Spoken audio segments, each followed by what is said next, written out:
శ్రీకాకుళం జిల్లా హరిపురంలో జరుగుతున్న రోడ్ షోలో మంత్రి నారా లోకేష్ మాట్లాడుతున్నారు. ప్రత్యక్ష ప్రసారం ద్వారా చూద్దాం. ప్రచార రథాలు రంగులు మార్చారు కానీ సీట్ కవర్లు మార్చలా. అదే గులాబీ రంగు సీట్ కవర్లు, అదే గులాబీ రంగు సీట్ కవర్లు, అదే అంబాసిడర్ కార్. ఎంత అన్యాయం అండి ఇది. అంతేకాదు తెలుగుదేశం పార్టీ అభ్యర్థులకి ఇప్పుడు ఏకంగా కేటీఆర్ గారు ఫోన్ చేసి మీరు నామినేషన్ ఉపసంహరించుకోండి, లేదంటే మీకు హైదరాబాద్లో ఉన్న భూములపైన ఇబ్బంది పెడతానని చెప్తున్నారు. ఆయన ఇక్కడ గెలుస్తారా? ఇక్కడ ఒక ఓటు పడుతుందా కేసీఆర్ గారికి? లేదు. కానీ ఆయన లక్ష్యం ఒకటే, బలహీనంగా ఉన్న ముఖ్యమంత్రి వస్తే పోలవరం ప్రాజెక్ట్ ఆపేయచ్చు, ముప్పు మండలాలు వెనక్కి తీసుకోవచ్చు. అంతేకాదు మన బందర్ పోర్ట్ ఈరోజు తెలంగాణ ప్రభుత్వం టేక్ ఓవర్ చేసేందుకు ప్రయత్నిస్తుంది. మన బందర్ పోర్ట్ కి తెలంగాణ వాళ్ళకి ఉద్యోగాలు కల్పించడానికి కేసీఆర్ గారు ప్రయత్నిస్తున్నారు. ఇది అవునిస్తామా? ఇది రానిస్తామా? ఈరోజు జగన్మోహన్ రెడ్డి గారు ఊరూరు తిరుగుతూ ఒక ఫ్యాన్ పట్టుకుంటున్నాడు.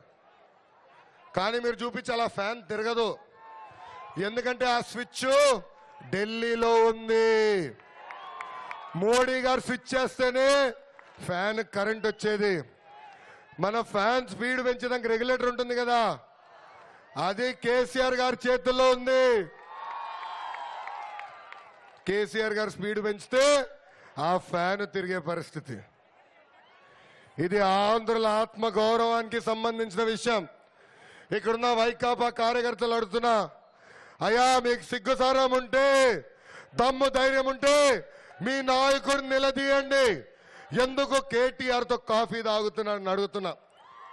కేసీఆర్ గారు అనేక మాటలు అన్నారు. కేసీఆర్ గారు అనేక మాటలు అన్నారు. ఆంధ్రుల్ని రాక్షసులు అన్నారు, ఆంధ్రుల్ని తరిమి కొట్టాలన్నారు. మన తినే తిండి పైన కూడా ఎగతాళిగా మాట్లాడిన వ్యక్తి కేసీఆర్ గారు. నిన్న జగన్మోహన్ రెడ్డి ఏకంగా అడుగుతున్నారు, ఆయనతో పొత్తు పెట్టుకుంటే ఏమీ తప్పు అని. మనం ఒప్పుకుంటామా పొత్తుని? మనం ఒప్పుకుంటామా? మనం పౌరుషంతో పోరాడాలి. ఇలాంటి దొంగల్ని తిప్పి కొట్టాల్సిన బాధ్యత మనందరి పైన ఉంది. ఈరోజు వైకాపా పార్టీని చూస్తే నాకు చాలా జాలేస్తుంది. ఎందుకంటే ఒక అద్భుతమైన డ్రామా కంపెనీ కింద మారిపోయింది.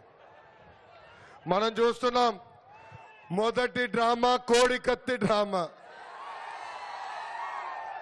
స్క్రిప్ట్ ఏమో ఢిల్లీలో రాస్తారు, గుచ్చిందేమో విశాఖపట్నం ఎయిర్పోర్ట్ లో.